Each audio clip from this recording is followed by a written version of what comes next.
I still remember the exact moment my wife handed me that coffee. Her smile was different that morning, like she knew something I didn't. The way her fingers lingered on the handle as she passed it to me, the way she watched my face, waiting. What happened next proved my instincts right, but not in the way I expected. My name is Bradley Thornton.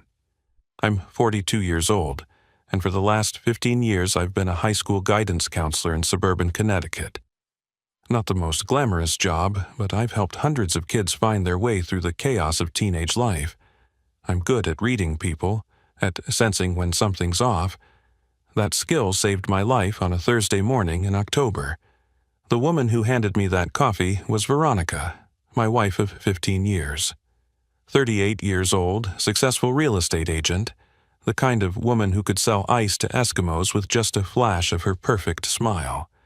She had auburn hair that caught the light like copper wire, and green eyes that used to look at me with love. That morning, those eyes were calculating something. Then there was Estelle Ridgway, my mother-in-law, 67 years old, retired bank manager, and professional critic of everything I did. She had moved in with us 6 months earlier after hip surgery, turning our home into her personal kingdom where I was barely tolerated as the court jester. Silver-haired, sharp-tongued, always dressed like she was heading to a board meeting even at breakfast. She had this way of looking at me like I was something she'd stepped in. When my mother-in-law collapsed 30 minutes after I switched our coffee cups, I realized I'd stumbled into something darker than I could have imagined. The coffee meant for me had found its way to her instead. The poison my wife had carefully measured, the death she had planned, had claimed the wrong victim. Or maybe, looking back now, it claimed exactly the right one. This is the story of how a simple cup of coffee revealed 15 years of secrets, a murder plot that involved my wife's real estate colleague, and a mother-daughter bond that was willing to sacrifice me for money. This is about the morning I discovered that the two women living in my house had been planning my death over casual dinners, discussing my life insurance policy between bites of lasagna, choosing my replacement while I slept beside one of them every night. But most of all, this is the story of how sometimes your instincts are the only thing standing between you and the people who claim to love you. Because when Veronica walked into my office that morning with a steaming mug and a smile that didn't reach her eyes, something deep in my gut told me that accepting that coffee would be the last mistake I'd ever make. My life looked perfect from the outside. We lived in a beautiful colonial home on Maple Street, the kind with white shutters and a wraparound porch that real estate agents call charming, and price at $500,000. 2 kids in college, both on partial scholarships. A successful wife who drove a white Mercedes and sold houses to wealthy New York commuters. Every Sunday, we looked like the ideal family at church, sitting in the third pew from the front, Veronica's hand resting on mine during prayers. But beneath that polished surface, cracks had been forming for months. Veronica had become distant in a way that felt deliberate, like she was slowly untangling herself from our life thread by thread. She worked late, showing houses 4 nights a week, sometimes not coming home until after midnight. Her phone, which used to sit casually on the counter while she cooked, now lived face down in her purse, password protected with a code she changed weekly. "Big commission coming up," she'd say when I asked about the late nights. "The Riverside property needs special attention. These clients are particular." I wanted to believe her. After 20 years of counseling teenagers through their problems, I'd gotten good at spotting lies. But it's different when it's your own wife. You see what you want to see. You explain away the new lingerie that never gets worn for you, the gym membership at a place across town when there's a perfectly good gym 2 blocks away, the way she showers immediately when she comes home, washing away the day before, even saying hello. The real thorn in my side, though, was Estelle. My mother-in-law had moved in after her hip surgery in April, supposedly just for a few weeks of recovery. Those weeks had stretched into 6 months of constant criticism. She had taken over the house like an invading army, reorganizing my bookshelf, replacing our comfortable couch with a rigid antique that nobody could sit on for more than 10 minutes, and turning every meal into a performance review of my inadequacies. "Bradley," she would say, watching me load the dishwasher, "there's a proper way to arrange plates. Didn't your mother teach you anything? No wonder you ended up in such a dead-end career." She particularly enjoyed comparing me to other men, especially the successful ones in Veronica's real estate circle. "That Colton Matthews sold 3 houses last month. 3, and each one over $1 million. Now that's ambition. That's what Veronica deserves in a partner. Colton Matthews." Even his name sounded like money. 6'2", premature silver fox look, drove a black Tesla, and always seemed to be around when Veronica needed a colleague for evening property showings. He had this way of touching my wife's elbow when he talked, leaning in close like they shared secrets. At the company Christmas party last year, I watched them dance to 2 songs while I stood by the punch bowl, Estelle beside me listing all the ways Colton's suit was superior to mine. My morning routine had become my sanctuary. I'd wake at 6, make coffee in the silence before anyone else stirred, and retreat to my home office to review student files. These kids trusted me with their problems: addiction, abuse, pregnancy scares, college anxiety. In that small room lined with thank you cards from graduates, I still felt useful, still felt like I mattered. That particular morning, October 12th, started the same way. I was reading about Trevor Jameson, a senior dealing with his parents' divorce, when I heard Veronica's heels clicking down the hallway. She never wore heels on Saturday mornings. She never came to my office before noon, and she definitely never brought me coffee. But there she stood in the doorway, wearing a burgundy dress I didn't recognize, holding a steaming mug with both hands like an offering. The morning light from the window caught the steam, creating a halo effect around her face. For a moment, she looked like the woman I'd married, the one who used to bring me soup when I graded papers late into the night. "Made you a special coffee, honey," she said. Her voice had that quality she used with difficult clients, sweet but calculated. "New blend from that expensive place downtown. Thought you deserved something nice." The mug was one of our wedding china pieces, the ones we never used except for special occasions. The coffee inside was darker than I usually drank, and the smell was wrong somehow.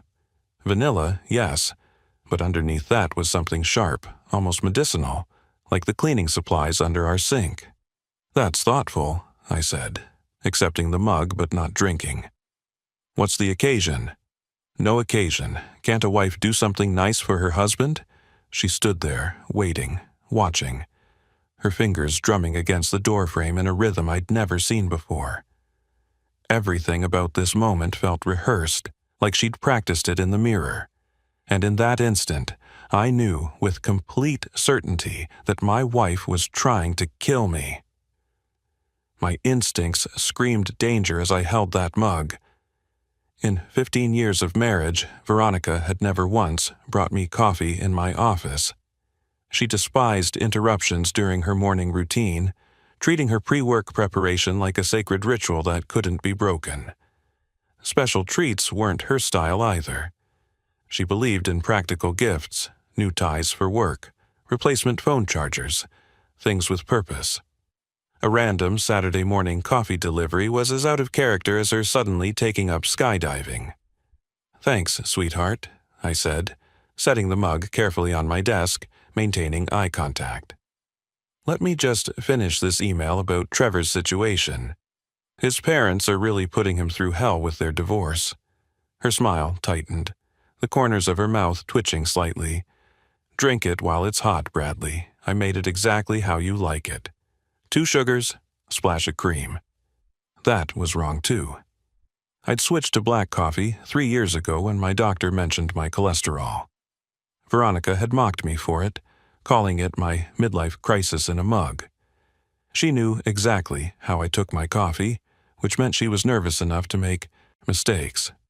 "I will," I promised, turning back to my computer screen while watching her reflection in the monitor. That's when Estelle's voice rang out from the kitchen, sharp and demanding. "Veronica, where's my coffee? You promised to make me that special blend. I've been waiting 15 minutes. Veronica's face flickered with annoyance, a crack in her perfect mask. Coming, Mother. She turned back to me, her voice dropping to something almost threatening. Enjoy your coffee, Bradley. I'm making Mother's now. As her heels clicked down the hallway, I lifted the mug again. The smell was all wrong. Beneath the vanilla was something that reminded me of the chemistry lab at school, the same sharp scent that clung to the science wing after experiments. My hands trembled slightly as I set it back down. 3 weeks ago, Veronica had increased my life insurance policy from $200,000 to $2 million. For the kid's future, she'd said, sliding the papers across the dinner table. With college costs these days, we need to be prepared for anything. I'd signed without reading, trusting her judgment. Last week, she'd asked detailed questions about my will, about who would handle my affairs if something happened to me, about whether my brother in California needed to be notified immediately or if it could wait. From the kitchen, I heard Estelle complaining, her voice carrying through the house like it always did. I don't know why you stay with him, Veronica. 15 years of your prime wasted on a guidance counselor. You could do so much better. Mother, please. Veronica's voice was strained, impatient. Remember that developer, Colton Matthews. Now he's someone with ambition. Did you know he just bought a vacation home in the Hamptons? Meanwhile, your husband sits in that cramped office talking to delinquents all day. Mother, just wait in the living room. I'll bring your coffee in a moment. He called yesterday, you know, Estelle continued, her voice getting louder as she moved toward the living room. Colton said he had a property that would be perfect for you to list. Said he missed working with you on those evening showings. Such a professional young man, and handsome too. I stood up, carrying the mug carefully, my decision crystallizing. The coffee sloshed gently against the china, still steaming, still carrying that wrong smell that made my nose burn. I walked to the living room where Estelle had settled into her favorite chair, the antique monstrosity she'd insisted on buying with our money. She was examining the family photos on the mantel with her typical disdain. These pictures make you look heavier than you are, Bradley, and older. Veronica should have hired a better photographer. Colton knows an excellent one. Did their company headshots last month. Estelle, I said calmly, setting my mug on the coffee table beside her identical empty one. The china made a soft clink against the coaster. Veronica asked me to bring this to you. She's making mine fresh. Said yours was the priority, as always. Her eyes lit up with satisfaction, that familiar gleam of superiority she got whenever she felt properly valued. Finally, someone recognizes my importance in this house. It's about time Veronica remembered who helped with the down payment for this place. I watched as she reached for the mug, her weathered fingers wrapping around the handle. Part of my conscience flickered, a voice asking if I was really going to let this happen. But then I remembered every cruel comment, every comparison to better men, every time she'd tried to convince Veronica she'd married beneath her. My silence felt justified, even necessary. At least she remembers how I like my coffee, Estelle said, lifting the mug to her lips. Though, knowing Veronica, she probably got it wrong anyway. The girl never could follow simple instructions. Estelle, I said, watching her lift the mug to her lips. Veronica mentioned she made it extra special today, some new vanilla blend from that boutique downtown. She paused, examining the coffee with suspicion. Vanilla? I prefer hazelnut, she knows that. But her need to feel prioritized won over her pickiness. Well, at least she remembered me first. She took a long, deliberate sip, and I watched her throat move as she swallowed. My heart pounded so hard I could hear it in my ears, but I kept my expression neutral, the same face I used when teenagers confessed to cheating on exams or hiding pregnancy tests in their lockers. Vanilla, Estelle said, taking another sip, though it has an odd aftertaste, metallic almost. Veronica never could make coffee properly. I taught her everything about cooking and hosting, but she never paid attention to the details. While Estelle continued drinking, I pretended to check my phone, scrolling through emails I wasn't reading. My hands were steady now, the trembling gone. The decision was made. Whatever was in that coffee, whatever Veronica had planned for me, was now coursing through her mother's system instead. "You know, Bradley," Estelle continued between sips, "I've been thinking about your situation. Maybe it's not too late for you to make something of yourself. Colton could probably use someone to handle paperwork at his firm. Filing, answering phones, that sort of thing. It would be entry-level, of course, but better than wasting your psychology degree on troubled teenagers who will probably end up in prison anyway." I stood up slowly. "That's thoughtful of you, Estelle. I should get back to my work now." "Work?" she scoffed, draining half the mug. "Reading sob stories from children who can't handle basic life challenges. When I was their age, we didn't need counselors. We had discipline and common sense." I returned to the kitchen just as Veronica emerged from the pantry with another mug. Her face was flushed, and there was a slight tremor in her hands that hadn't been there before. "Where's your coffee?" she asked immediately, her eyes scanning the counter, then my empty hands. "Left it in the living room with Estelle," I said casually, opening the refrigerator to get orange juice. She was complaining about waiting, so I gave her mine. "Figured you wouldn't mind making another. You don't mind, do you?" The color drained from Veronica's face so quickly I thought she might faint. The mug in her hands shook, coffee sloshing dangerously close to the rim. "You gave it to Mother? Is there a problem?" I asked, pouring juice into a glass, keeping my voice innocent and confused. "It's just coffee, right? The same special blend you were making for her anyway?" "No, I mean, yes, it's just," she stammered, setting the mug down with a clatter. "Mother has specific preferences. She doesn't like vanilla. She prefers hazelnut." "She seemed to be enjoying it when I left," I said, taking a sip of juice. "Was going on about Colton's job opportunities as usual." Veronica's hand flew to her phone, then stopped. Who would she call? What would she say?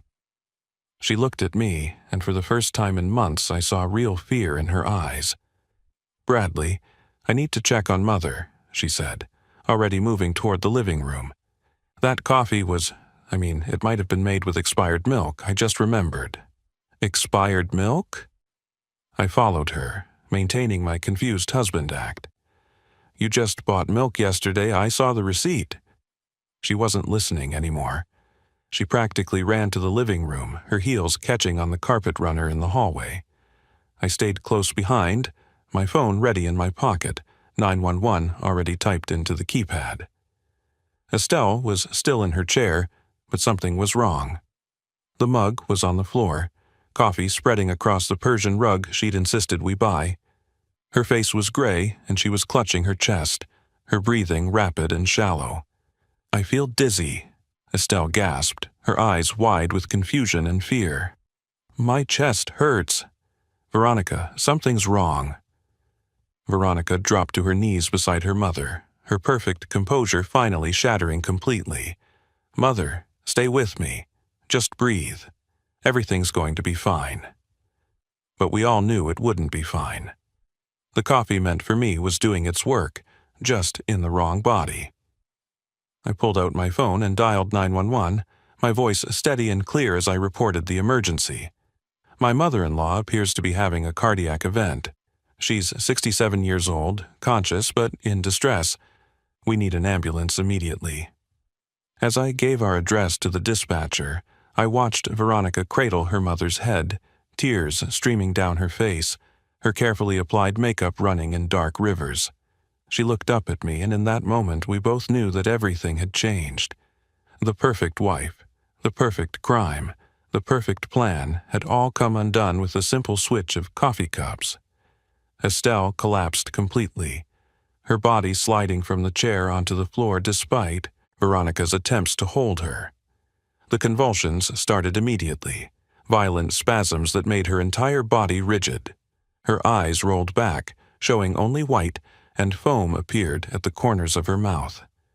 The smell of coffee mixed with something acidic filled the room. Veronica screamed, a raw sound that came from somewhere deep and primal. She dropped beside her mother, trying to hold her still, but Estelle's body wouldn't stop shaking. "Mother, no, no, no, this wasn't supposed to happen." I stayed on the phone with the dispatcher, giving updates in a calm, professional voice. "She's having seizures now. Yes, she was drinking coffee. Yes, we still have the cup. No, I don't know if she takes any medications." Veronica turned to me then, her face a mask of rage and devastation. Mascara ran down her cheeks in black streams. "You knew," she whispered, her voice barely audible over the sound of sirens growing closer. "You knew, and you let her drink it." "Knew what, Veronica?" I asked, maintaining eye contact while keeping the dispatcher on the line. "That my loving wife was trying to poison me? That you and Colton have been planning this for months?" Her expression shifted from grief to shock, her mouth opening and closing like she couldn't find words. "How did you know about Colton?" "Your phone syncs to our shared cloud, sweetheart.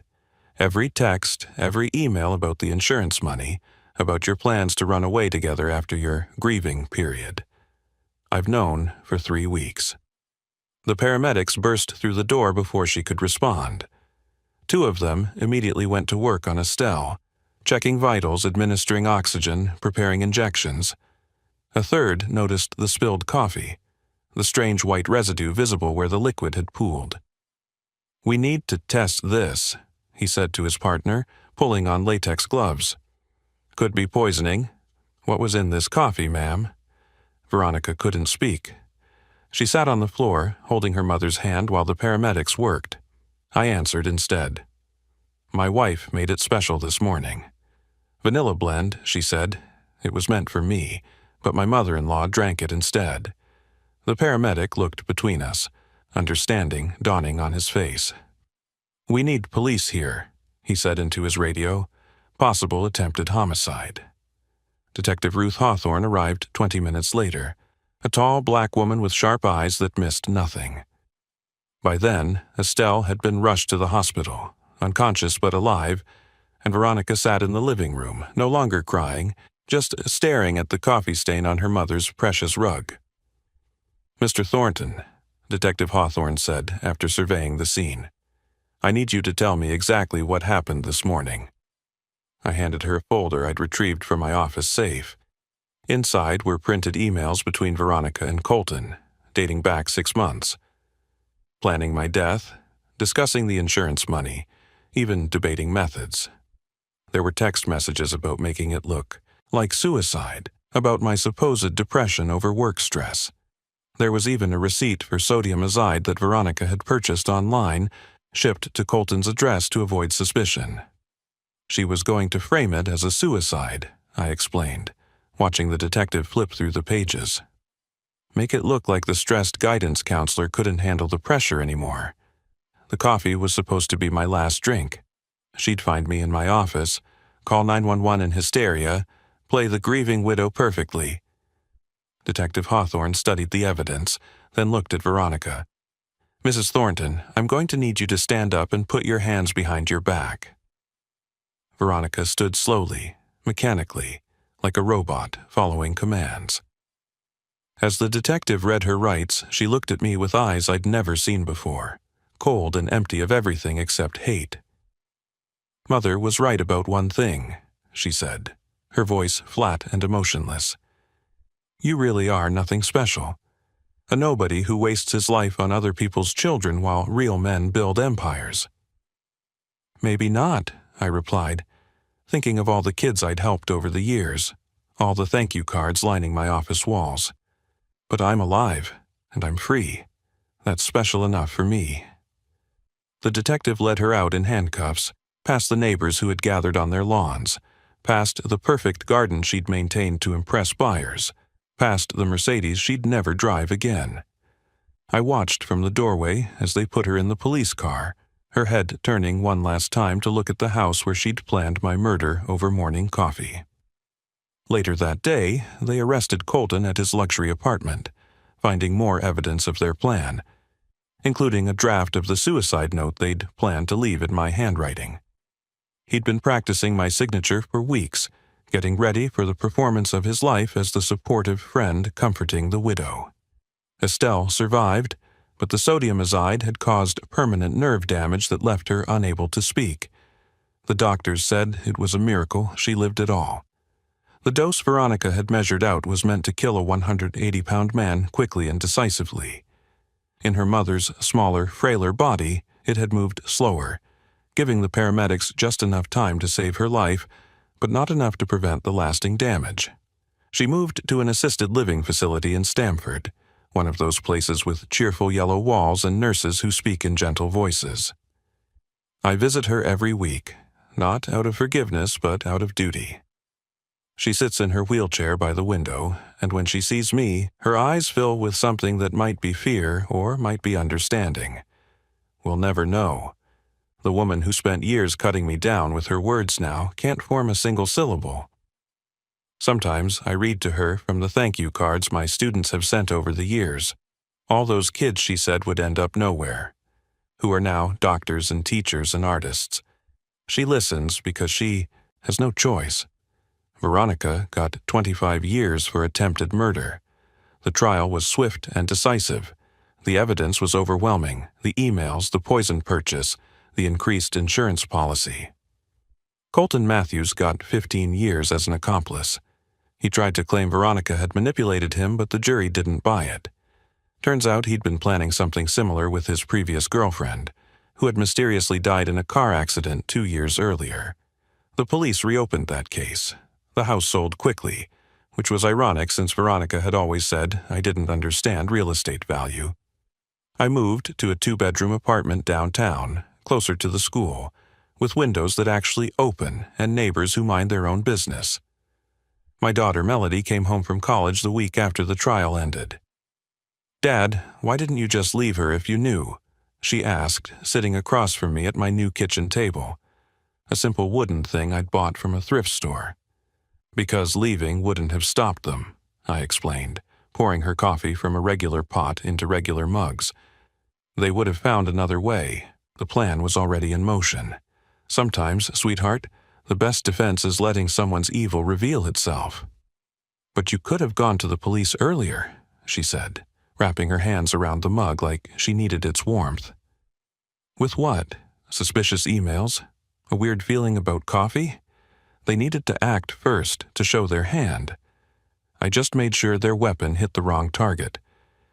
My son Ryan had a harder time processing it all. He'd idolized his mother, seen her success as proof that our family was special. "She tried to kill you," he said during one of our phone calls, like he still couldn't believe it. "Over money?" "Over $2 million and a fantasy life with another man," I corrected. "Your mother lost sight of what actually mattered. She traded a real family for an imaginary future." 6 months after the trial, I was back in my normal routine. Morning coffee made by my own hands, student meetings throughout the day, quiet evenings grading papers and updating college recommendation letters. The drama of that October morning felt like something from another life, except for the moments when I'd catch myself hesitating before accepting any drink I hadn't made myself. A fellow teacher, Denise Palmer, started joining me for coffee after work. She taught history, had a laugh that filled the entire teacher's lounge, and never once suggested I should be anything other than what I was. One afternoon she texted me, "Coffee after work? I promise it's safe." The joke should have bothered me, but it didn't. I smiled, genuinely, for the first time in months. "Only if I can watch them make it," I texted back. "Deal, you can even pick the coffee shop." We've been dating for 3 months now. She doesn't mind that I live in a small apartment or drive a 10-year-old Honda. She thinks my job matters. Last week, she sat in my office reading the thank you cards on the walls while I finished entering grades. "These kids really love you," she said.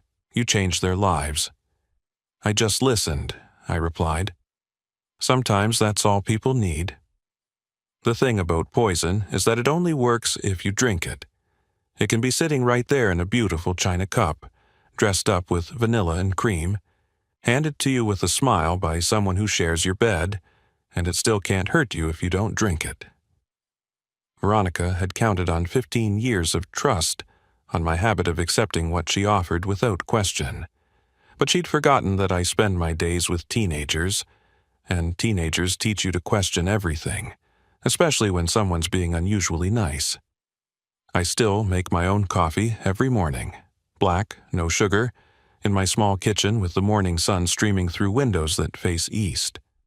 It tastes like freedom, like survival, like the simple pleasure of being alive when someone you loved wanted you dead. Some might call that nothing special. I call it everything. If you found this story compelling, please give it a like and share it with someone who enjoys true crime stories. What would you have done in Bradley's position? Let me know in the comments below, and don't forget to subscribe to the channel for more stories of survival, betrayal, and the unexpected twists that life throws our way. Thank you for listening, and remember, trust your instincts. They might just save your life,